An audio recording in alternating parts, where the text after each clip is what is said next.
रीट पात्रता परीक्षा 2024 अब तक 11,42,000 आवेदन। अंतिम तिथि कल। राजस्थान शिक्षक पात्रता परीक्षा 2022 में लेवल 1 और लेवल 2 में आजीवन पात्रता प्राप्त कर चुके अभ्यर्थियों को दोबारा से रीट 2024 में फिर से एग्जाम देकर फेल होने पर भी पिछली पात्रता पर कोई असर नहीं होगा। इसके साथ ही पिछली पात्रता से अधिक या कम अंक आने का भी कोई प्रभाव नहीं देगा। रीट 2022 में पात्र हो चुके अभ्यर्थी खुद को मर्जी से ही 2024 रीट एग्जाम में शामिल हुए, उनके लिए एग्जाम पास करना कोई अनिवार्यता नहीं है।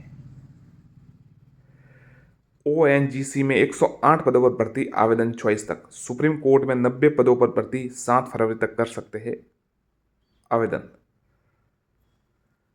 जॉब अलर्ट देखिए, एसबीआई पीओ में पदों की संख्या 600। पात्रता मान्यता प्राप्त यूनिवर्सिटी संस्थान से स्नातक, सामान्य वर्ग के लिए 21 से अधिकतम 30 वर्ष। रेलवे ग्रुप डी की रिक्वायरमेंट 2025, पदों की संख्या 32,438। पात्रता 10वीं कक्षा या उसके समकक्ष शिक्षा मान्यता प्राप्त बोर्ड संस्थान द्वारा उत्तीर्ण होना अनिवार्य। बीईएल में प्रोबेशनरी इंजीनियर, पदों की संख्या 350। आयुर्वेद नर्स जूनियर भर्ती मामले में अपीलकर्ता को राहत, कोर्ट ने कहा मामूली त्रुटि की वजह से न करे वंचित। राजस्थान हाईकोर्ट वरिष्ठ न्यायाधीश डॉक्टर पुष्पेंद्र सिंह भाटी व न्यायाधीश रेखा बोराणा की खंडपीठ ने आयुर्वेद कंपाउंडर नर्स जूनियर भर्ती में मामले में एकल पीठ के निर्णय के खिलाफ पेश अपील पर सुनवाई करते हुए कहा कि यदि याची योग्यता रखता है तो मामूली त्रुटि की वजह से वंचित नहीं किया जा सकता। अपीलकर्ता रीना चौधरी की ओर से अधिवक्ता के आर सहारण ने अपील पेश करते हुए कहा कि अपीलकर्ता की ओर से कंपाउंडर नर्स जूनियर पद के लिए आवेदन कर सुधार करते समय ऐसा हुआ जिससे गैर टीएसपी क्षेत्र टीएसपी श्रेणी में परिवर्तित हो गई। जिसकी जानकारी अपीलकर्ता को दस्तावेज सत्यापन के दौरान हुई, उसे ज्ञात हुआ कि वह गैर टीएसपी श्रेणी में नहीं थी और उसका नाम टीएसपी श्रेणी में शामिल किया गया। हालांकि वह सभी पात्रता मानदंडों को पूरा करती है, उसे केवल इस गलती के कारण भर्ती प्रक्रिया के अग्रिम चरण में शामिल नहीं किया गया, जिससे व्यतीत होकर अपीलकर्ता की ओर से हाई कोर्ट एकल पीठ के समक्ष रीट याचिका दायर की गई। एकल पीठ की ओर से आदेश 22 अगस्त 2024 को खारिज कर दिया गया।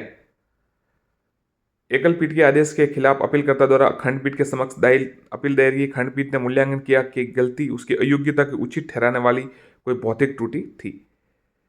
सर्वोच्च न्यायालय द्वारा वशिष्ठ नारायण कुमार के निर्णय को ध्यान में रखते हुए खंडपीठ ने कहा अपीलकर्ता को उसकी नियुक्ति से वंचित नहीं किया जा सकता। अपीलकर्ता की अपील को स्वीकार करते हुए प्रतिवादियों को निर्देश दिया कि अपीलकर्ता को कंपाउंडर नर्स जूनियर ग्रेड पर महिला नॉन टीएसपी श्रेणी में नियुक्ति दे। नवोदय विद्यालय चयन परीक्षा 18 को, नीट पीजी रजिस्ट्रेशन कल तक, चॉइस फिलिंग 16 तक। रीट के लिए आवेदन कल तक हो गए। अब तक 11,42,000 आवेदन में देखिए, इसमें लिखा हुआ आवेदन में नहीं होगा संशोधन। बोर्ड ने अभ्यर्थियों से अपील की है कि पूरी तरह सोच समझकर जांच कर ऑनलाइन आवेदन करें। एक बार ऑनलाइन आवेदन के बाद उसमें लॉक होने का संशोधन नहीं किया जा सकता है और उसमें अभ्यर्थी के स्तर पर बदलाव नहीं किया जा सकता। उम्मीद करते हैं बाद में इसमें सुधार का कोई मौका दे। प्रक्रिया पूरी होने के बाद भी केसों से मुक्ति नहीं, अब 200 नए अभ्यर्थियों को मिल सकता है मौका। पशु चिकित्सा अधिकार भर्ती 2019 आयोग अब इस मामले को डबल बेंच में जा सकता है।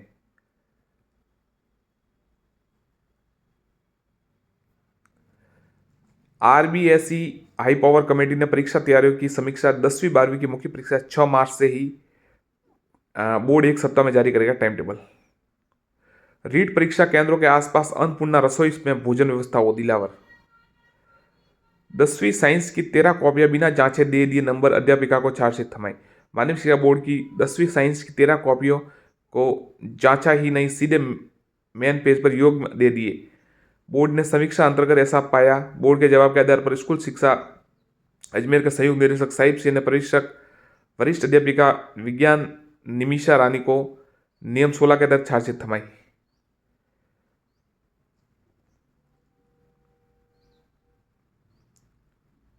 समीक्षा अंतर्गत 4 प्रकरणों में अंक वृद्धि हुई। 7 प्रकरणों में पूर्व प्रदत्त अंक से कम प्रदान किए जाने से अभ्यर्थियों अंकों की कमी नहीं की जाकर अंक यथावत रखे गए। 2 प्रकरणों में समान अंक प्रदान किए जाने से अंक यथावत रहे, जिसके कारण माध्यमिक शिक्षा बोर्ड की कार्यशैली पर प्रश्न चिन्ह लगा। डीई में 4500 पद। प्रारंभिक शिक्षा निदेशालय असम ने शिक्षकों के 4500 पदों पर आवेदन मांगे। एमपीपीएससी में 158 पद।